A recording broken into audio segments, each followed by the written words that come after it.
Hi, Mrs. Ash here on a Friday. Today's book is Anna and the Tooth Fairy, and I'm just wondering how many lost a tooth since we were last in school. By Maureen Wright and illustrated by Anna Chernyshova.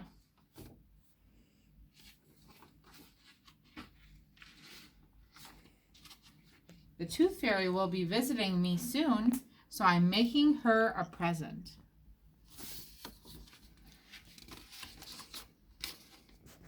I asked Mom, what should the Tooth Fairy's dress look like? Pink and frilly, like Sophie's, she says. Sophie is my baby sister. Babies are okay, but Mom says Sophie is too little to play horsey with me. I don't know how to draw a magic wand, I say. Sophie waves her sparkly rattle. It's a little like Sophie's rattle, Mom says. I add a sparkly wand to my picture.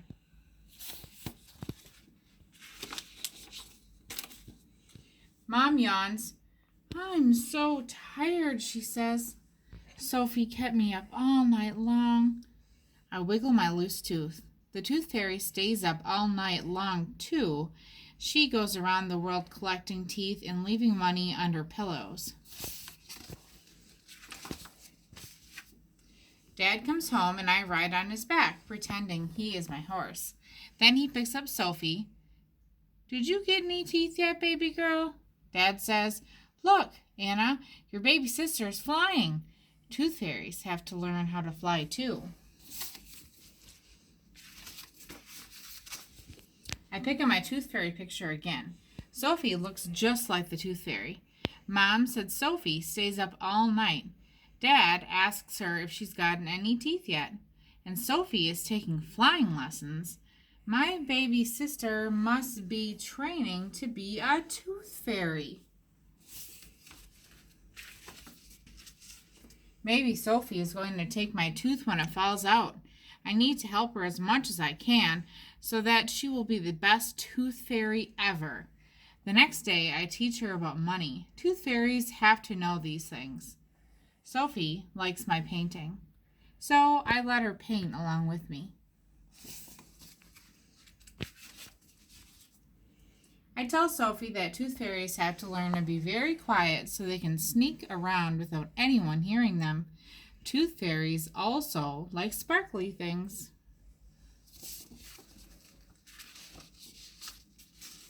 Tooth Fairies have to get used to the dark.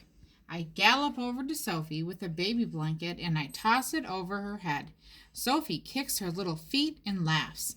Even though she can't play horsey, my baby sister is more fun than I thought. Before dinner, I ask Mom, can a Tooth Fairy leave her job to come play with me during the day? No, says Mom. She's way too busy to do that. Oh no! That means Sophie's going to leave me when she starts being a Tooth Fairy? The next morning, I get an idea. I'll make sure that I don't lose my tooth. Then my little sister won't have to start her Tooth Fairy job. I try using a bandage to keep my tooth in place. It doesn't stick. I use a pretty scarf to keep my mouth closed. Sophie pulls it off. Now my tooth is even more wiggly. Every time my tongue touches my tooth, I feel it wobble back and forth. I don't eat any pizza at dinner, even though it's my favorite food. Little horses have to eat too, says Dad. I shake my head and stamp my foot like a horse. I keep my mouth shut when I put on my pajamas and grab Huckleberry. Mom comes in with Sophie and says, Are you okay? You're awfully quiet. I say, You don't know that it doesn't hurt to lose a tooth, right? I finally open my mouth. I know that, but if I lose a tooth, then my little sister will have to go far away. Sophie isn't going anywhere, says Mom. She'll always be your little sister. She will? Forever and ever? I ask. Yes, says Mom, giving me a hug. You'll both be my girls forever. Hooray! I give my very loose tooth a good wiggle and out it pops. That's wonderful, says Mom. I pull my tooth under my pillow. Mom sets my picture of the tooth fairy on the windowsill. Huckleberry and I stay very still and listen for the tooth fairy, but we don't hear a thing. In the morning, my tooth is gone, and there are quarters under my pillow. I run to find Sophie to make sure she hasn't flown away. I'm so happy to see her. I kick up my legs like a bucking bronco. I grin at her, and she smiles right back at me with her very first tooth. I hope you liked my story today. I hope you guys are all doing well. Bye.